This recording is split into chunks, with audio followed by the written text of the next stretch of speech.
It has been called the world's greatest piggyback ride, a space shuttle atop a Boeing 747 jet aircraft. But this is no ordinary 747.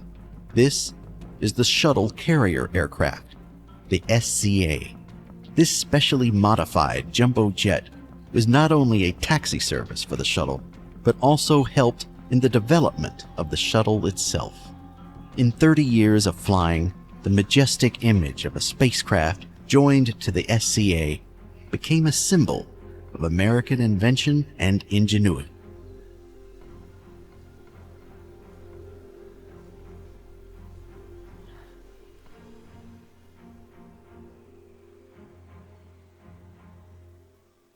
You searched the sky.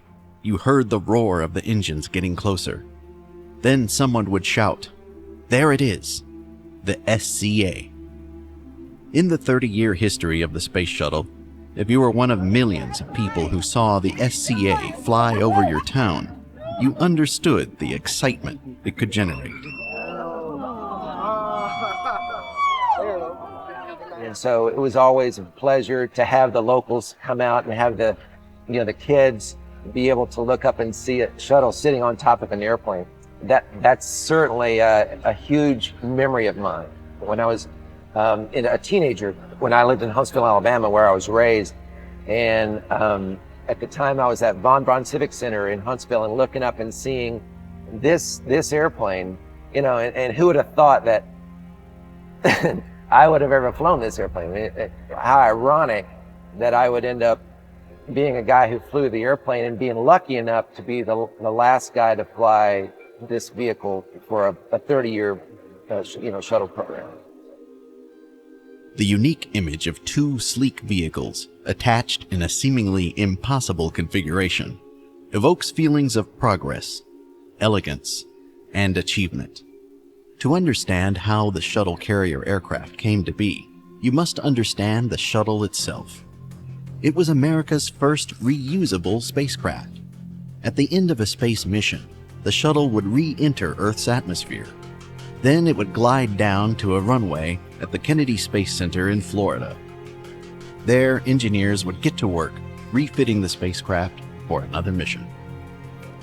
But NASA had other landing sites, such as Edwards Air Force Base in California. If the shuttle landed here, it would need a way back to its launch site in Florida. For flying the skies on Earth, NASA engineers first thought that perhaps the shuttle could have its own jet engines. But these proved to be too heavy, too complex, and too costly to develop. NASA would have to find another way to transport the shuttle. Enter John Kiker, an engineer at the NASA Johnson Space Center in Houston, Texas. I made a little sketch of this and put it on my desk, and then after several weeks I called up Boeing one day and told him not to laugh, but I wanted to show him something. Using model airplanes, Kiker and his team proved the concept of transporting the shuttle on the back of a 747 jumbo jet. In addition, the tests showed the shuttle could be air-launched off the back of the plane. The idea was accepted, and the shuttle carrier aircraft was born. The SCA first flew the shuttle on what was called the approach and landing tests. The shuttle Enterprise was lifted on the back of the SCA to an altitude of about 27,000 feet and air-launched. The aerodynamic tests were crucial in proving the shuttle's ability to glide down to a landing, and helped engineers refine the shuttle design.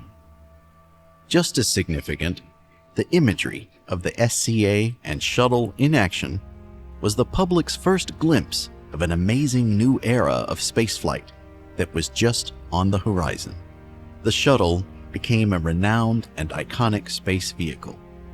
The SCA allowed those of us on the Earth to share that excitement when it served its role as a shuttle taxi.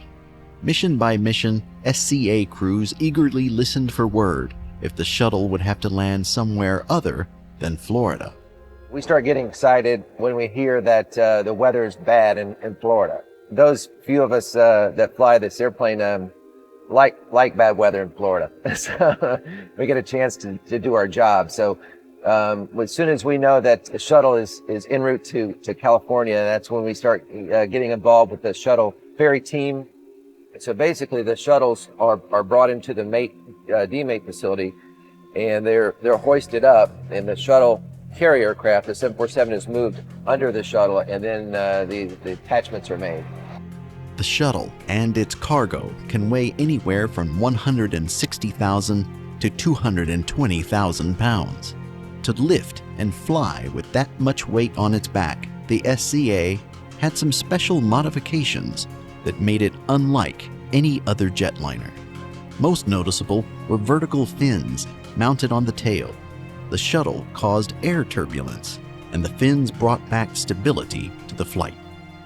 Other than the fins, it might appear this was an ordinary jumbo jet. But as SCA flight engineer Henry Taylor can tell you, there were some very important differences between a regular 747 and a shuttle carrier aircraft. We're here inside the main cabin of the shuttle carrier aircraft. As you can see, there's no insulation, no paneling. All the lavatories and galleys have been removed to save weight. Above me is one of the two bulkheads, this one and this one, that are used to provide support for the orbiter attach points. The attach points for the shuttle carrier aircraft are in the same location that the orbiter is attached to the external tank for launch. The aft section of the airplane, there's two struts with what we call balls, and those go up inside the orbiter. In the front, there's a small little tripod adapter fitting that mounts to the structure that's been added to the shuttle carrier aircraft. Somebody made kind of a joke, although it's relevant.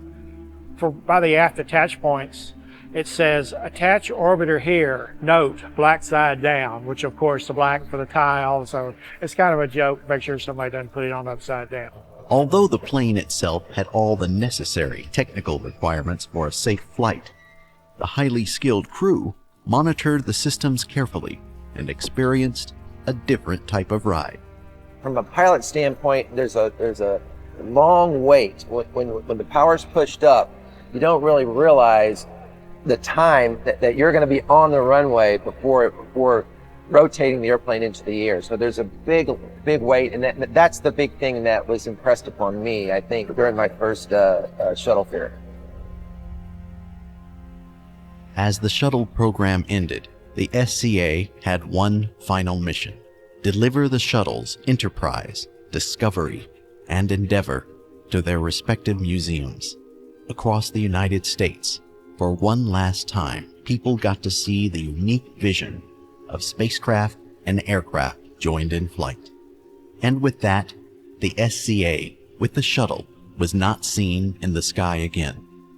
But it will always remind us of a bold age of determination and invention. When the orbiter is on top of the SCA, it just creates so much interest because it's such a unique site that people come out by the thousands to see us wherever we stop, to come see this very unique combination. People appreciate and people respond to things like that, the American ingenuity and American pride.